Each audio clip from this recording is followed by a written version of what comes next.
Bom dia, amados e preciosos irmãos, que Deus nos abençoe e que tenhamos um dia cheio da graça do Senhor Jesus Cristo. Bem, eu quero trazer um pequeno esclarecimento a respeito de comentários no canal. Porque pode acontecer que alguns comentários sejam bloqueados, mas eu quero informar a vocês que estes comentários que são bloqueados, eles não são bloqueados por mim. Eu procurei saber por que alguns foram bloqueados e eu descobri. São comentários que se usam palavras, usam certas palavras e usam nomes, especialmente nomes de pessoas. Então você observe bem, quando você for fazer o seu comentário, não use nomes de pessoas, porque tem alguns nomes que estão bloqueados automaticamente pelo canal do YouTube. Não fui eu quem fiz isso. Compreendido? Então, quando você for fazer o seu comentário, não use nomes de outras pessoas, sejam se tenham vivos ou mortos, não faz diferença. Você não deve evitar usar nome de pessoas, porque senão o seu comentário é bloqueado automaticamente. Então você tenha cuidado quando for fazer os seus comentários e usar nomes de pessoas, estejam vivas ou mortas, para o seu comentário não ser bloqueado automaticamente pelo canal do YouTube.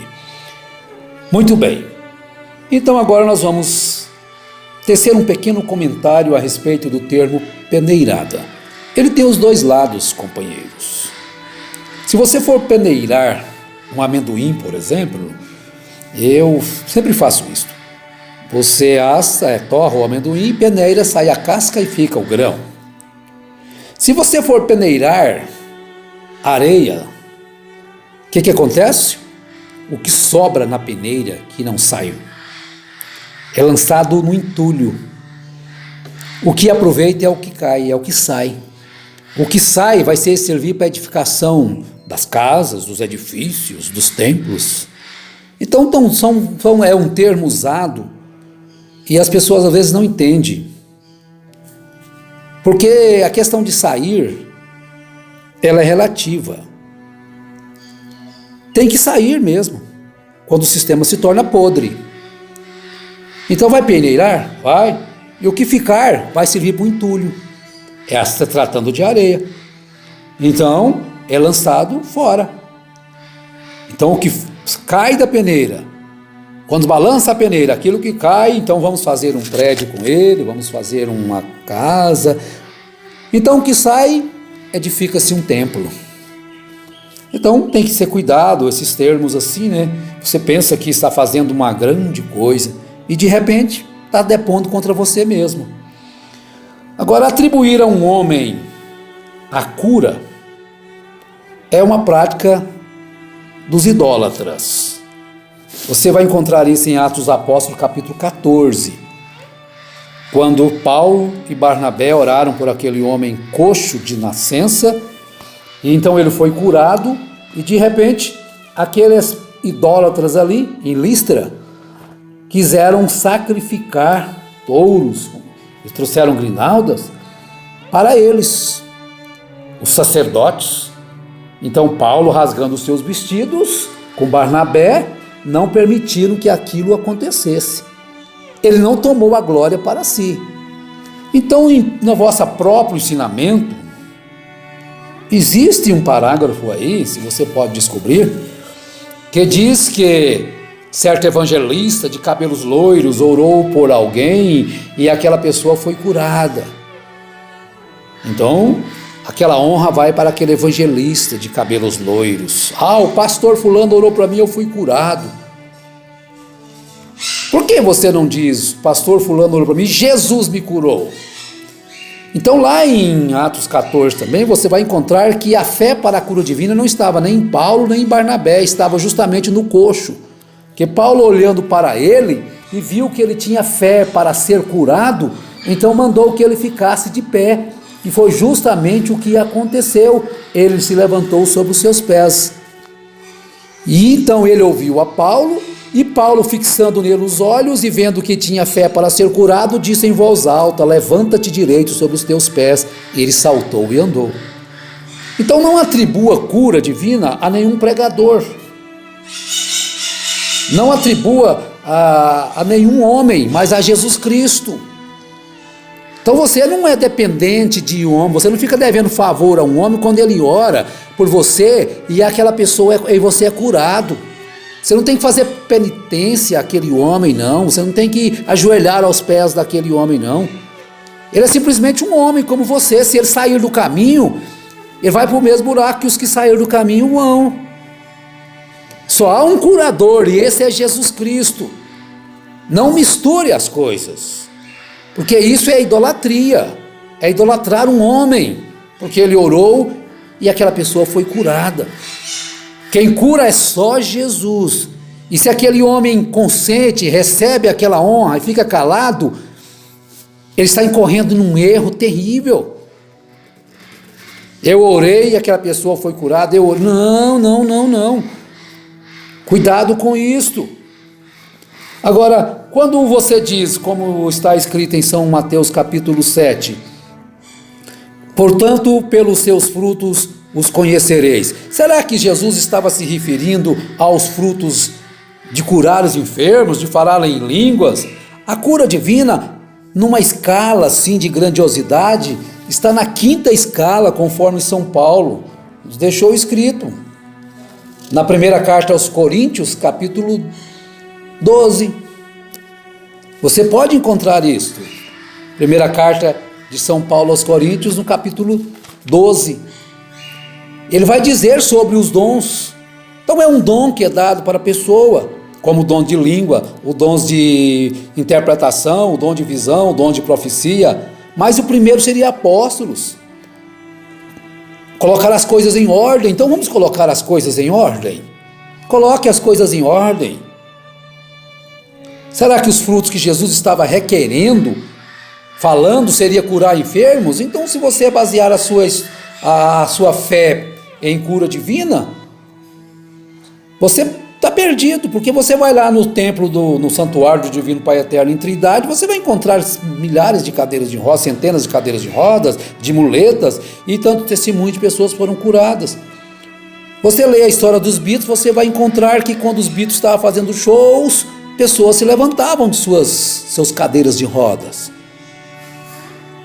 Então, quando São Paulo falou sobre todos os dons, na primeira carta aos Coríntios, capítulo 12, lá já no finalzinho, ele estava dizendo justamente que você deveria observar algo. Eu quero ler só uma partezinha. Ele diz assim, olha: portanto, procurai com zelo os melhores dons, e eu vos mostrarei um caminho ainda mais excelente. Qual seria o caminho mais excelente que está no capítulo 13? O amor. E Jesus diz em São Mateus capítulo 10, 22, aquele que perseverar até o fim, a perseverar na doutrina correta. Então os frutos requeridos por Jesus, que ele falou aqui, portanto pelos seus frutos os conhecereis. Aí ele diz mais um pouquinho, vamos ler um pouquinho? Nem todo o que me diz Senhor, Senhor entrará no reino dos céus, mas aquele que faz a vontade de meu Pai que está nos céus. Que muitos me dirão naquele dia, Senhor, Senhor, não profetizamos nós em teu nome? Em teu nome não expulsamos demônios? Em teu nome não fizemos muitas maravilhas? Aqui está no capítulo 7 de Mateus, viu? Capítulo 7, 22. Então lhes direi abertamente, nunca vos conheci, apartai-vos de mim, vós que praticais a iniquidade. Então, se observarmos bem, esses frutos que Jesus está requerendo, pedindo, não são os milagres. Esse aí não é o fruto, porque você vai encontrar isso até no meio da iniquidade, em pecado, as pessoas fazendo milagre. Mas que tal lermos o verso 24? Vamos ver se não é porventura isso que Jesus requer de nós, São Mateus 7. Todo aquele, pois, que escuta estas minhas palavras e as pratica, assemelhá-lo-ei ao homem prudente que edificou a sua casa sobre a rocha. Ouvir, praticar, porque só ouvir não é suficiente. Praticar, então a chuva desceu, os ventos sopraram e combateram aquela casa e não caiu. E aquele que ouve, não persevera, não pratica, vai dar o contrário. Ele vai edificar uma casa na areia, em dons, em curas, em milagre. Ó, Deus está comigo, eu estou fazendo milagre, Deus está comigo, está tendo cura, Deus está conosco. Bom, onde Deus está, tem cura sim, mas isso não é a base. A base é ouvir a palavra e praticar. Então, contra aquele que não ouviu, não praticou, edifica a sua casa e ela vai cair com o vento, com a tempestade. Agora, perseverar naquilo que é correto. Agora eu pergunto, porventura Judas não curou os enfermos? Você encontra em São Mateus capítulo 10, quando Jesus, Judas estava ali, junto com os apóstolos. E o que Jesus fez? E Jesus enviou estes 12 e lhes ordenou, dizendo: não ireis pelo caminho das gentes que entrarem em cidade, nem entrareis em cidade de samaritanos. Olha, e indo pregai dizendo: é chegado o reino dos céus, curai os enfermos, limpai os leprosos, ressuscitai os mortos, expulsai os demônios, de graça recebestes, de graça dai. Perceba você que o Espírito Santo ainda não tinha nem descido sobre eles. E Jesus os ordenou de 2 em 2 a fazer isso, e Judas estava ali naquele grupo. Então Judas também curou os enfermos. Judas também expulsou os demônios. Judas também pregou o evangelho.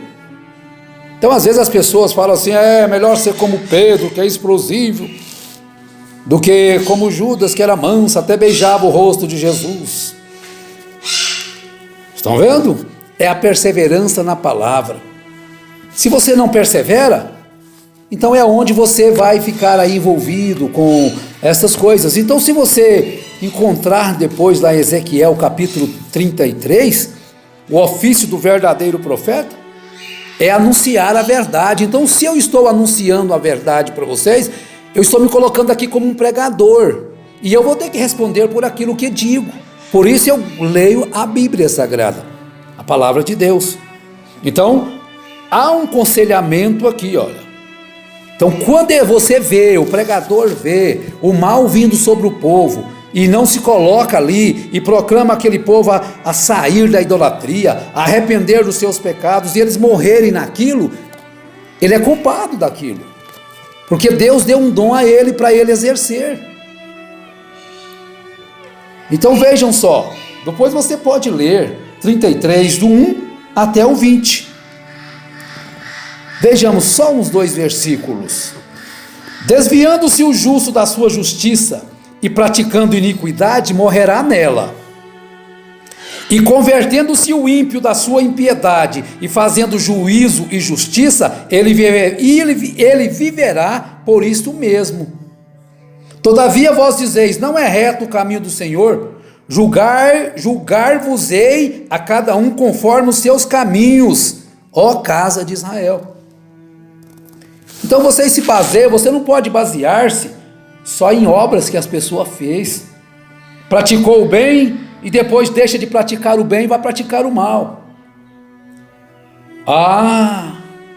Então aquela pessoa vai ficar guardado pelo mal ou pelo bem? Como que ele vai morrer? Salomão disse: se a pessoa viver 100 anos e depois não tiver sua consciência na morte não for perfeita, valeu nada. Então vejam só, que mais 2 versículos aqui o tempo permite.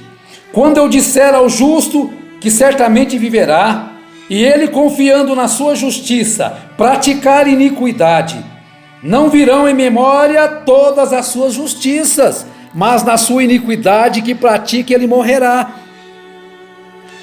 Quando eu também disser ao ímpio, certamente morrerás, se ele se converter do seu pecado e fizer juízo e justiça, restituindo esse ímpio penhor, pagando o furtado, andando nos estatutos da vida e não praticando iniquidade, certamente viverá, não morrerá. De todos os seus pecados com que pecou, não se fará memória contra ele. Toda a justiça fez, juízo e justiça fez, certamente viverá. Então aí está o poder do arrependimento. E não volte atrás. Então fica aí Que o Senhor Jesus Cristo nos abençoe. Os frutos requeridos por Jesus é a obediência completa à palavra e a prática dela, conforme nos ensina São Tiago. Sede não somente ouvintes, mas praticantes da palavra, porque aquele que simplesmente ouve é semelhante ao varão, que olha-se a si mesmo no espelho e depois sai ali e não se lembra mais de como era a sua afeição. Entenderam? Então vamos praticar aquilo que Jesus ensinou? Que Deus te abençoe, te fortaleça e te ajude, em nome de Jesus Cristo. Amém.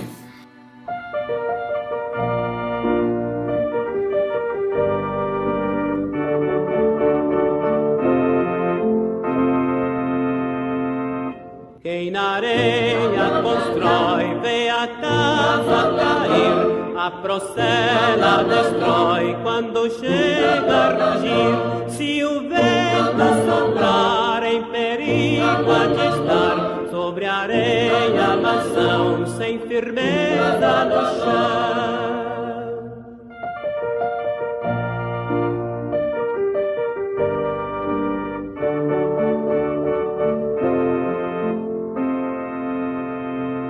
Quem na rocha constrói tem descanso real, não se abala a mansão no maior temporal. Se o vento soprar, bem segura de estar, pode o vento rugir e a tormenta cair.